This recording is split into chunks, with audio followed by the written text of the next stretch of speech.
4 Aryan lineages, Arya Vamsa. Here a monk A is content with any old robe, praises such contentment and does not try to obtain robes improperly and unsuitably.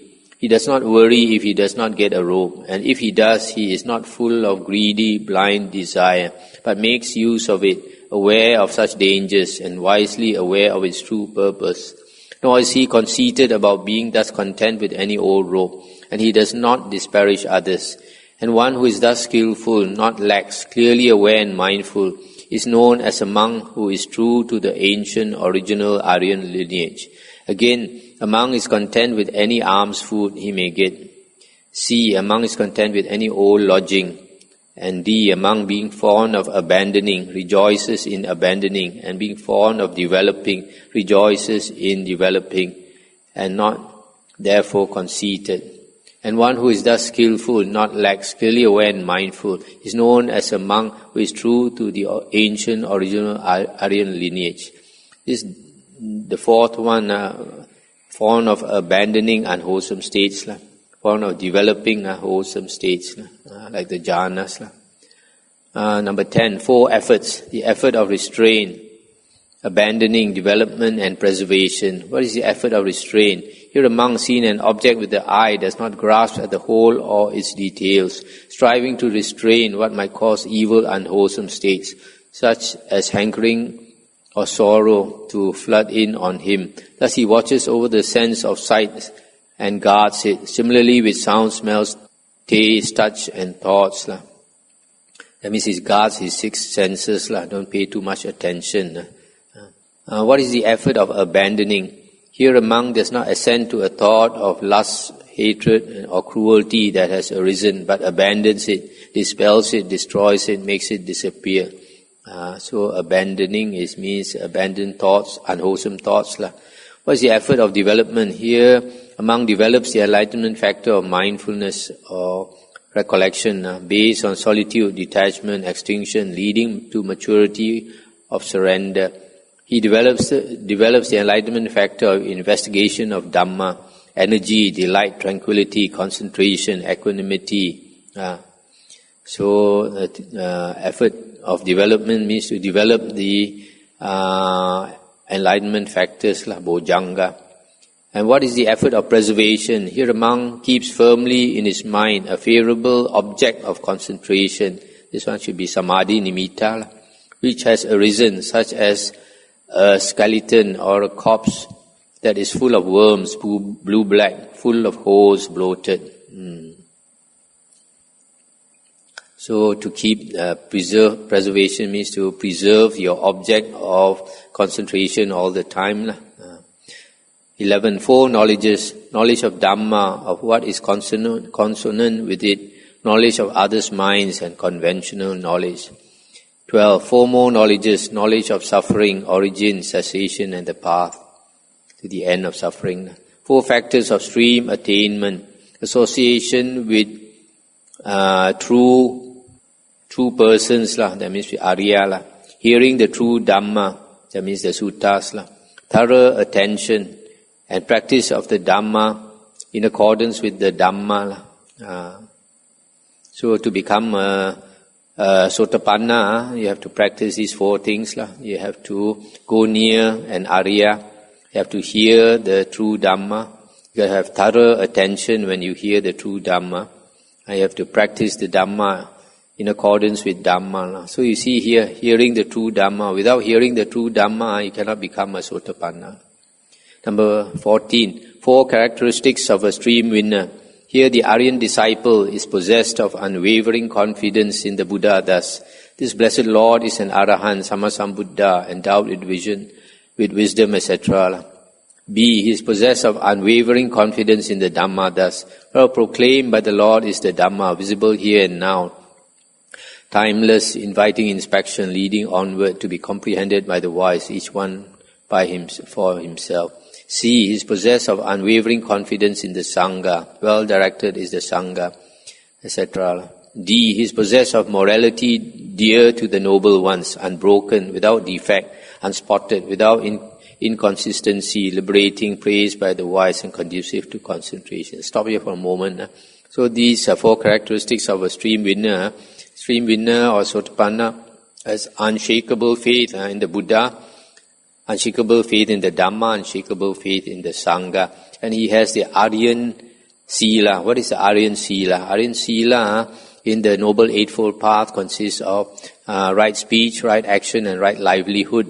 If you analyze these 3 factors, it's basically 7 precepts.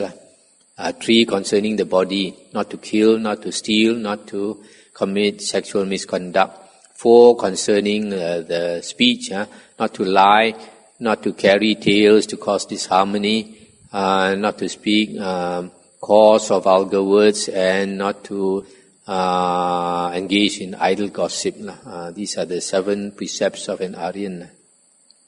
4 fruits of the ascetic life, the fruits of stream entry, once returner, non-returner of arahantship. First one is Sotapanna, Sakadagamin, Anagamin, and Arahant. 4 elements, earth, water, fire, air or wind. 4 nutriments, material, food, gross or subtle, contact, volition and consciousness. 4 stations of consciousness. Consciousness gains a footing either in relation to materiality, with materiality as object and basis, as a place for enjoyment, or similarly in regard to feelings, perceptions, volition, and there it grows, increases and flourishes. 4 ways of going wrong, through desire, hatred, delusion and fear. 4 arousals of craving. Craving arises because of robes, arms, lodging, being and non-being for a monk. 4 kinds of progress. Painful progress with slow comprehension, painful progress with quick comprehension, pleasant progress with slow comprehension, pleasant progress with quick comprehension. Painful means, stop here for a moment. Painful means these defilements give you a lot of pain. People who have a temper, gives them painful progress. People with lust or sensual desire also find the holy life very painful. But somebody with not strong hindrances, then these don't disturb him so much. 4 more kinds of progress. Progress with impatience, progress with patience, controlled progress and calm progress. 4 ways of Dhamma, without hankering, without enmity, with right mindfulness, with right concentration. 4 ways of undertaking Dhamma. There is the way that is painful in the present and brings painful future results. Painful in the present and brings pleasant future results. Pleasant in the present and brings painful future results. And pleasant in the present and brings pleasant future results. Stop here for a moment. Painful in the present and brings painful future results. This probably refers to those external sect ascetics who torture themselves. They do all kinds of ascetic practices which cause them a lot of suffering now. And because of their wrong view, in the future they take rebirth in a woeful plane. B, painful in the present and brings pleasant future results. Like somebody practicing the Noble Eightfold Path and very strict with the Vinaya and all that. So he feels a bit of suffering. But because he struggles hard and attains jhana and all that, so he has a pleasant future result. Pleasant in the present and brings painful future results. These are some of the, for example, the external sect ascetics. They are naked and then they see each other naked and then they engage in sexual intercourse. So it's pleasant now, but in the future they will suffer. Pleasant in the present and brings pleasant future results. These are those monks whose hindrances are not strong and they easily attain the jhanas. So the holy life is pleasant for them now, and in the future they have a good rebirth again. 4 divisions of Dhamma: morality, concentration, wisdom, liberation. 4 powers: energy, mindfulness, concentration, wisdom. 4 kinds of resolve: to gain wisdom, truth, relinquishment, and tranquility. 4 ways of answering question. A, to answer it directly. B, requiring an explanation. You have to explain first before answering. C, requiring a counter question. Somebody asks you a question, you ask him another question. To be set aside, means you don't want to answer the question. 4 kinds of karma. Black karma with black result. Bright karma with bright result. Black and bright karma with black and bright result. Karma that is neither black nor bright, with neither black nor bright result, leading to the destruction of karma. Black karma with black result is somebody do evil and then you suffer for it. That's the black result. Bright karma with bright result, you do good and you get good. C, you do good and bad, black and bright. And then you are reborn in a place where you have happiness and also suffering, like the human world. Karma that is neither black nor bright, and with neither black nor bright result, is a monk who is not interested to do good and he does not do evil. He strives in the holy life, and then he attains liberation. So there is no more result in the happy or unhappy realms of rebirth. 4 things to be realized by seeing former lives, to be realized by recollection, passing away and re-arising, to be realized by the divine eye. The 8 deliverances to be realized with the mental body, destruction of the asavas to be realized by wisdom. The 4 floods, sensuality, becoming, views and ignorance. The 4 yokes is the same as before. The 4 unyokings, from sensuality, becoming, views and ignorance. The 4 ties, the body tie, kaya ganta, of hankering, ill will, attachment to rules and rituals, dogmatic fanaticism. 4 clingings to sensuality, views, rules and rituals, and ego or self-belief. 4 kinds of birth, from an egg, womb, from moisture and spontaneous rebirth. 4 ways of descent into the womb. 1 descends into the mother's womb unknowing, stays there unknowing and leaves it unknowing. B, 1 enters the womb knowing, stays there unknowing and leaves it unknowing. C, 1 enters the womb knowing, stays there knowing and leaves it unknowing.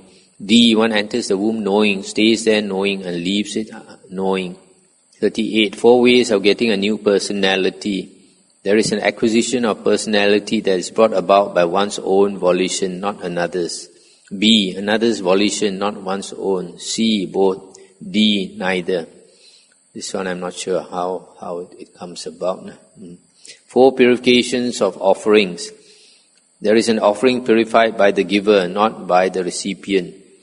By the recipient, not by the giver. By neither, by both. This one, purified means becomes higher. For example, by the giver, not by the recipient. That means the person who gives is a very pure person, a very virtuous person. But the person who receives is not a virtuous person. For example, the Aryan lay person gives to a beggar who might be a criminal. So the gift is purified by the giver. B, by the recipient, not by the giver. For example, ordinary person, Putujana, does not keep the precept and all that. He gives to a holy man, Arya. Then that gift is purified by the recipient. C, by neither. That means the giver and the recipient both are not holy, both are not moral, etc.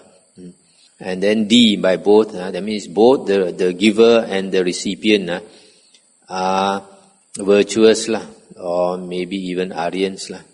4 bases of sympathy: generosity, pleasing speech, beneficial conduct, and impartiality. That means treating everybody equal.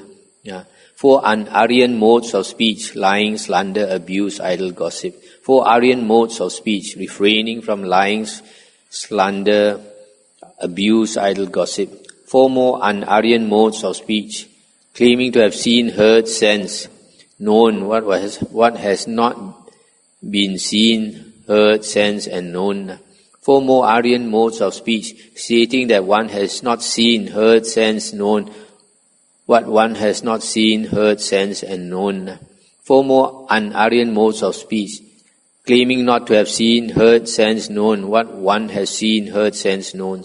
That means lying. 4 more Aryan modes of speech, stating that one has seen, heard, sensed, known what one has seen, heard, sensed, known.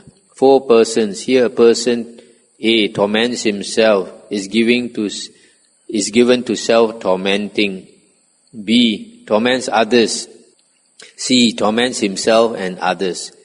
D torments neither himself nor others.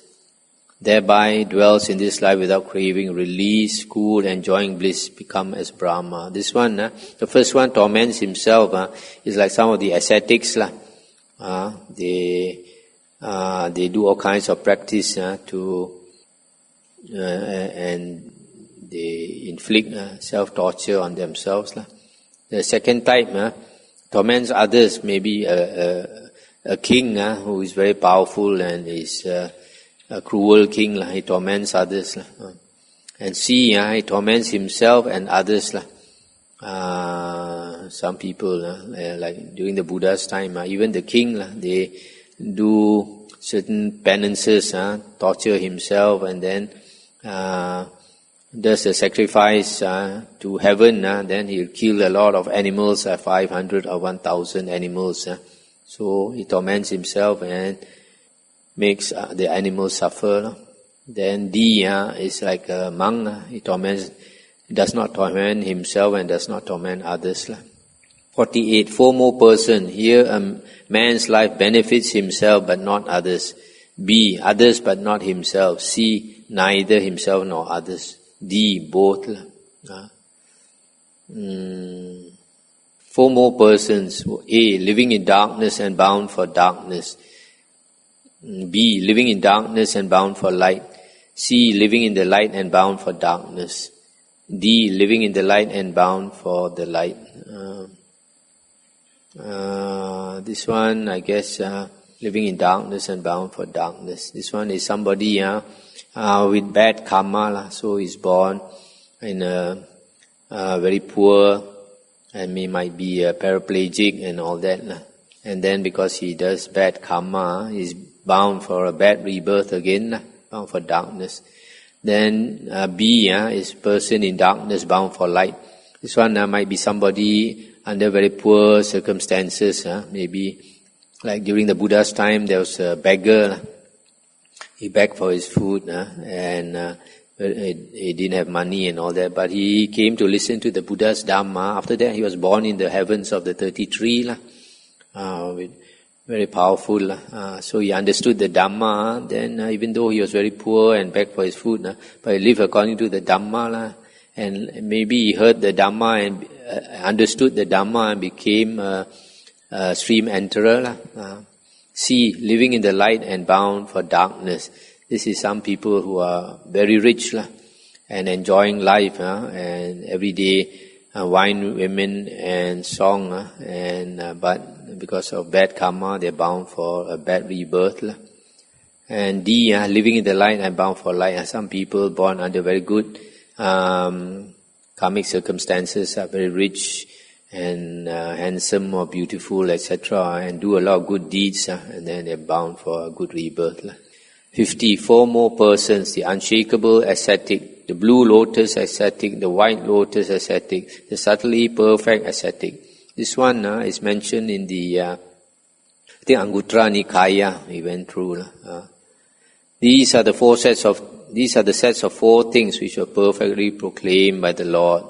So we should all recite them together for the benefit, welfare and happiness of devas and humans. We stop here for tonight. It's quite a long sutta. Anything to discuss?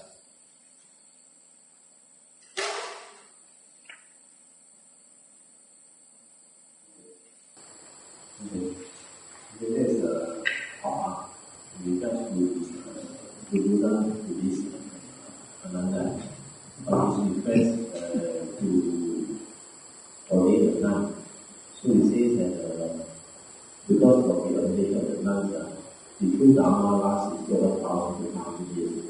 What is it? The Buddha said, if nuns did not ordain then the Sangha is strong, and the true Dhamma will remain for 1,000 years. But after nuns were ordained, then the Sasana is weakened, and the true Dhamma will remain for 500 years, meaning that it is unpolluted for 500 years. And true enough, we find after 500 years after the Buddha's passing away, then false Dhamma appeared. What is this false Dhamma? Basically Mahayana and Hinayana. Mahayana, they came up with a lot of new sutras, and the writers of these Mahayana sutras basically were Nagarjuna, Asvaghosha and Vasubandhu. These three wrote a lot. The most was Nagarjuna, and he, in his biography, he said that the Buddha hid these sutras, Mahayana sutras, in the ocean, Dragon Palace, and he went down to the Dragon Palace and took it up. But that is unacceptable to us, because during the Buddha's time there were no books. How could the Buddha have hidden the books in the ocean? Secondly, the Buddha said he has no closed fist of a teacher. He does not hold back anything. Yes, all that was important, he already disclosed to his disciples. Also you find the Mahayana sutras, they always talk about Mahayana and Hinayana. This Mahayana and Hinayana only started 500 years after the Buddha passed away. So earlier than that, there was no Mahayana and Hinayana. So you know from that that these sutras could not have existed during the Buddha's time. So these Mahayana sutras are found in Mahayana, for example, including Vajrayana. Mahayana meaning nowadays like China, Japan, South Korea, Vietnam, these countries. And then Vajrayana would be the Tibetan Buddhism. So Hinayana is another wrong teaching. Hinayana refers to those who follow the later books like the Abhidhamma, the commentaries, and other books like the Visuddhimagga, Yatipakarana, Pitakopadesa, and all these later books. So, because they follow the later books, they don't realize, just like the Mahayana sutras, there are contradictions with the earliest Pali suttas. So the real Theravada should practice only the 5 Nikayas. But even then, the last Nikaya is corrupted. So like after this Digha Nikaya, I'm going to talk on the Ubbhataka Nikaya. And out of the 15 books in the Ubbhataka Nikaya, only 6 are reliable. So I'm going to only talk on the 6 books. So the Buddha said the reason the sasana, the Buddhist religion, is weakened after nuns were ordained, because the Buddha said just like a house, if it is attacked by robbers or bandits, and they have all men inside the house, they can defend the house better than if they had some women inside. If they had some women inside, they have to fight the bandits and they have to worry about the women. So when after women were ordained, the monks have to practice the holy life, and then they have to look after the nuns again. So it's a burden for them. That's why, like in this monastery I mentioned last night, I prefer not to have any nuns here. Don't have to carry the burden.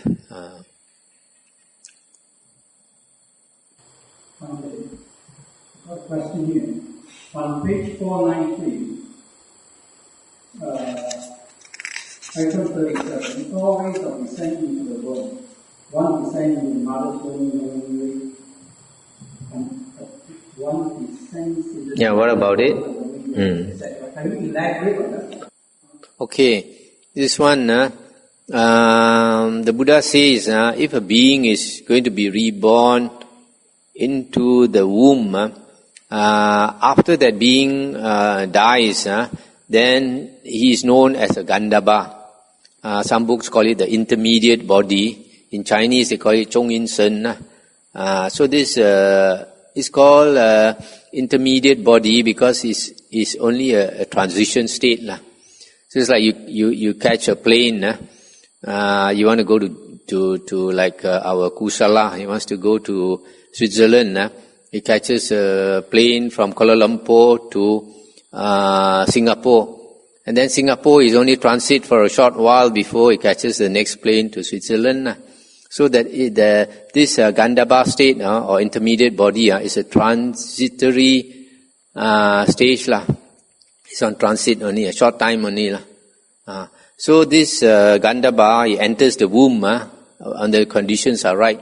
And what's the right condition? Mother and father must come together, and mother is fertile, is in season. So the egg is fertilized. Once the egg is fertilized, then this Gandhabba can enter into that egg. Okay? So when he enters into the egg, most beings will be blur. So the first one, he enters into the mother's womb. He's not aware, he's not mindful. And then he stays there also not aware, he's still blur. And then he comes out of the womb also blur, he doesn't know. And the second one, he enters the womb knowing, he knows that he enters the womb. But when he's there, he's like in a dream state, he's sleeping. So he's unknowing and leaves it also unknowing. The third one, he enters the womb knowing, stays there also knowing. When it's time to come out, he's unknowing. He's like sleepy, he doesn't know. And then the fourth one, his samadhi is good. Then he enters the womb, he knows. He stays there also, he knows. When he leaves the womb also, he knows. Okay?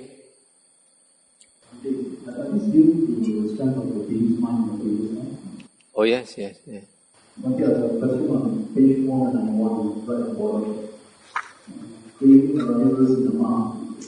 Number what? 491. Okay.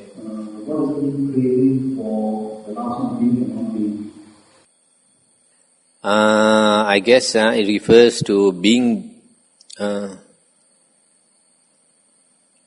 and non-being. It's not form and formless. Let's see what the 1065. Commentary also don't know. It says not some. Or it says commentary says all honey, ghee, etc. But it says mysterious, not supported by none. Being and non-being. Ropes we know arms we know Okay, it could be, I give a guess Being means the monk, because he knows he's practicing the holy life, the karma, generally if a person wears the robe and practices the holy life sincerely. Sincerely means he keeps the precepts and he tries to meditate and all that but maybe he's not a good meditator, and being means he wants to be reborn in a beautiful heaven with maybe 500 devis around him. And non-being means he has excessive desire for liberation. When a person to stop being, when a person has excessive desire to attain liberation, then he uses too much effort, he also will not attain liberation. Because if he uses too much effort, the mind is boiling, the desire is so strong. Like the Buddha, initially he put in so much effort to become liberated. He tortured himself, all kinds of ascetic practices he did, austerities, and he could not get out of samsara. Okay?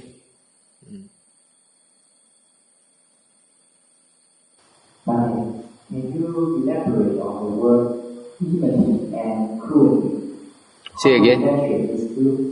Enmity and cruelty. Enmity and cruelty. Enmity refers to hostility, not having metta. That means aggressive. There's some people they don't have much metta, so they are very rough, aggressive type of person. Cruelty means wants to harm, want to harm somebody. The first one, the enmity, he has not come to the stage of wanting to harm somebody, but it's just that his character is very rough and hostile and don't have metta. He's very kindness and compassion. I thought the person who has loving kindness and compassion. That's a slight difference. Loving kindness, metta, refers to goodwill towards all beings. Generally. Compassion means you see somebody suffering and then you feel pity. You want to help. There's a slight difference.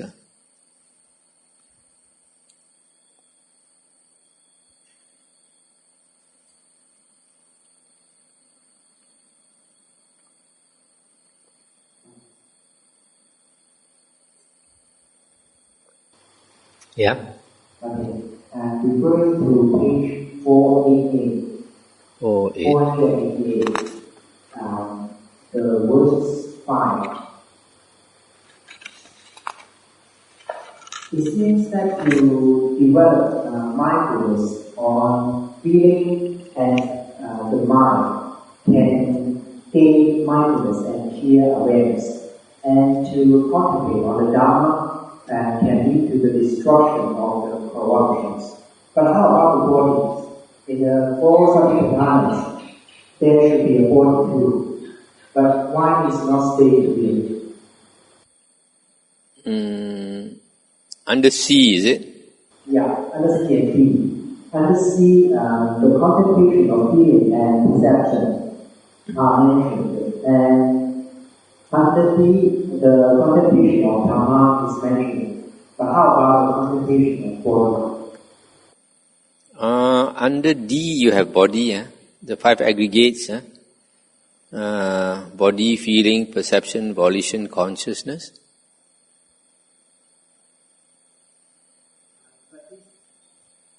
But this is quite different from the contemplation of the body. Here is included in the contemplation of five aggregates. Okay.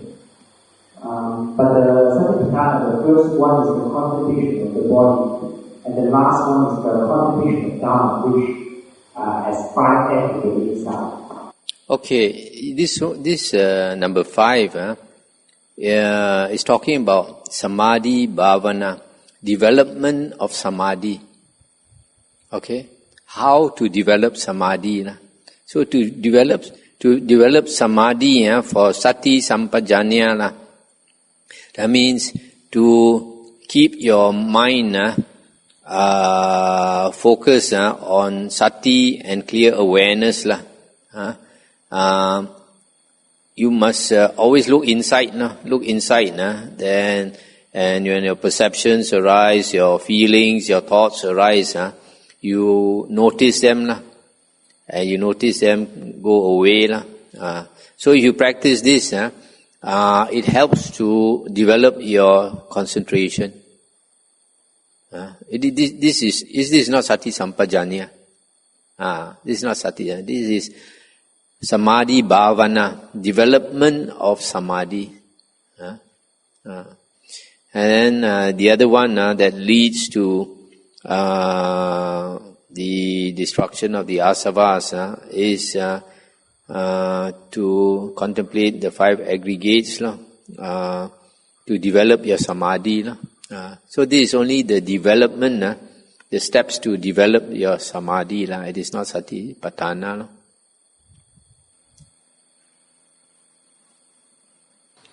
On the same page and four contemplative meditation.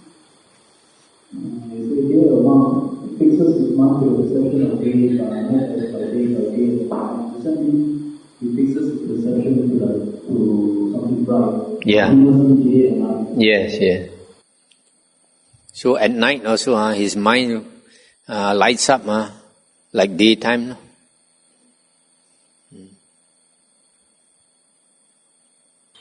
On page 485, nuns,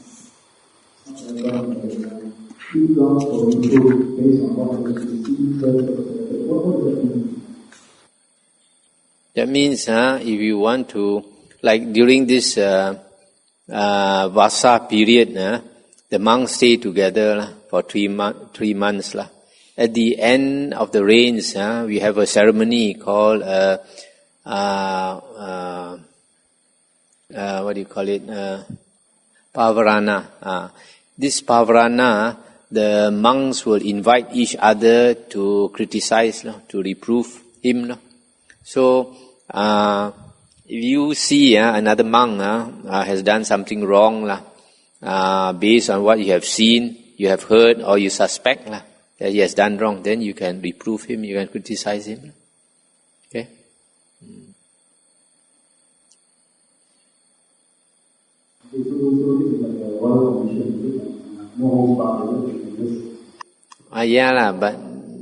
But then we also have to practice tactfulness. Normally, certain things we don't want to bring it out in public, but in private you can tell the monk.